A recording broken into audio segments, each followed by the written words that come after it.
good pastor, Dr. Ray Morty, and Mrs. Morty, the permanent secretary, Dr. Doughton, and the trustees of Mba Women's Forum, distinguished guests, ladies and gentlemen, good morning. It's indeed a great pleasure for me to be here with you this morning to share with you this milestone achievement, not only for the Alamnah Hope Center, but for the ministry as well. It was many moons ago that we visited this site, and there was a lot to be done. Coming here, it's a different view altogether. And to see the fruits of your work for the past few years to reach this milestone achievement, your first set of graduates from this center, is indeed a great achievement for all of us. And I thank you. I thank you and I congratulate you for being committed, for persevering through the challenges that you face to get to where you are today.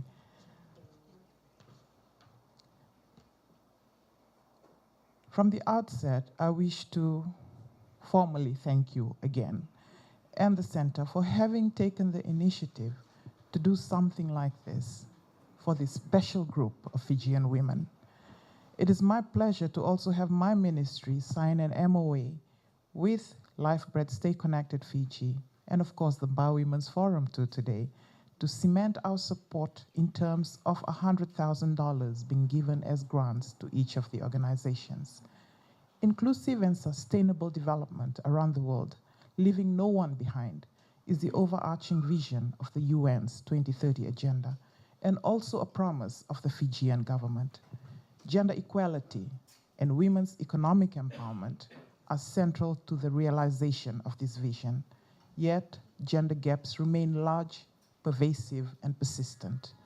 While Fiji can boast of women getting equal access to education as their male counterparts, they, especially those in rural areas, have limited economic opportunities like access to trainings, financial services, and resources.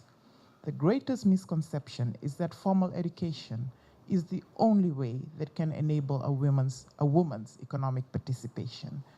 Women have forever been active in informal sectors, engaging in long hours of unpaid labor, and been active in informal, and have always been the pillar of support behind the economically active man in her surroundings.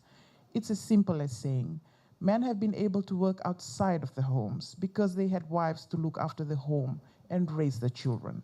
And because of that, and other socio-economic reasons, most of which we've heard today through a simple dramatization, and the sharing of personal experiences, those kinds of factors have largely left women behind.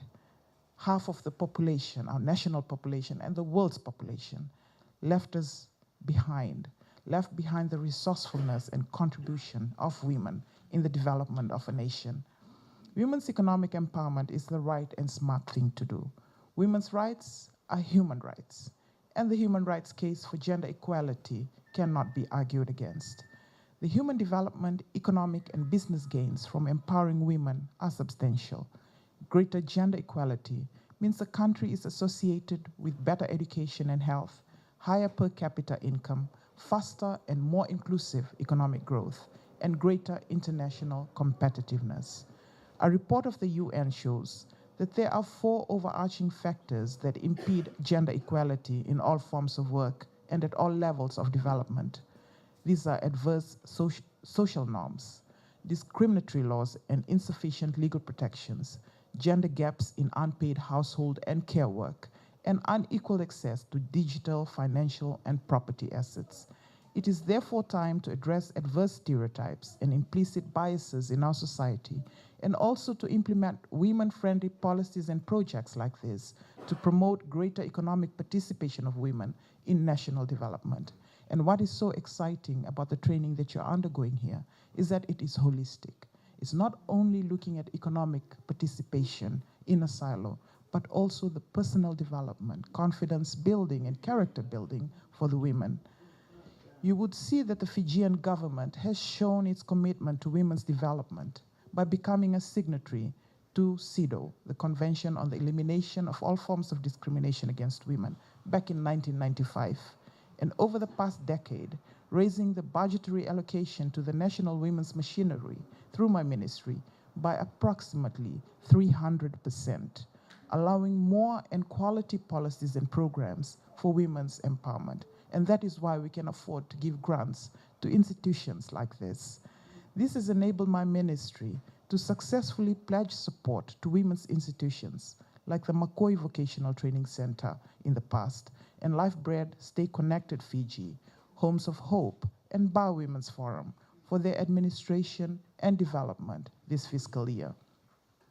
Our support to the Alamnah Hope Center was encouraged by the fact that you allow development opportunities to the underprivileged and disadvantaged women of our society, which includes widows, single mothers, women with little or no formal education, women from broken families, and women from all cultural and religious backgrounds.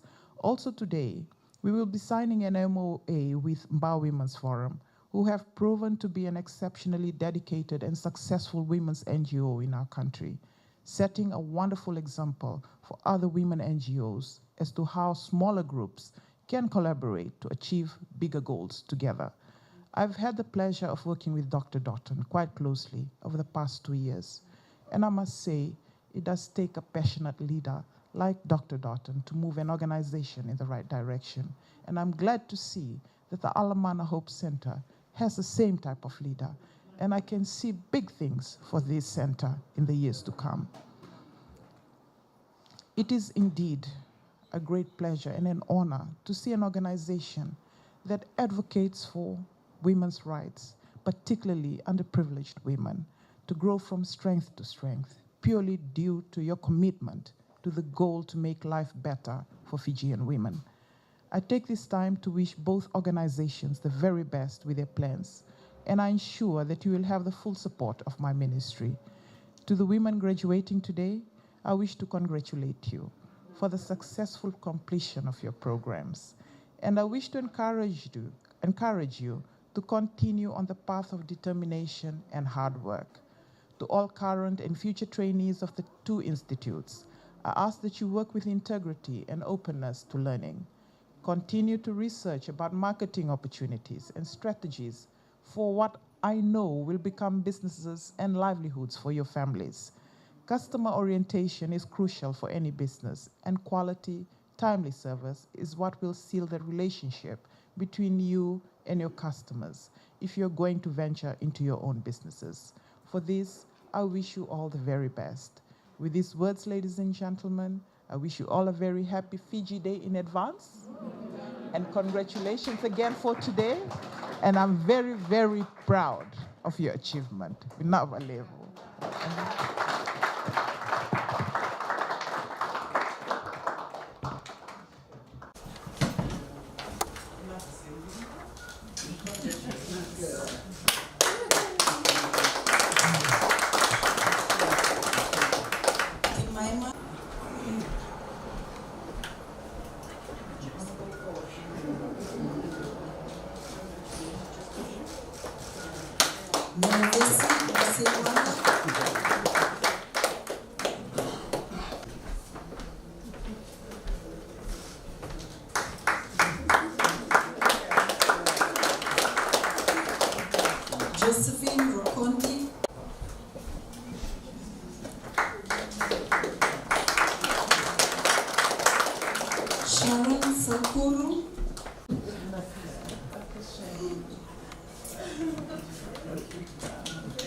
Madam Minister and Pastor Ray.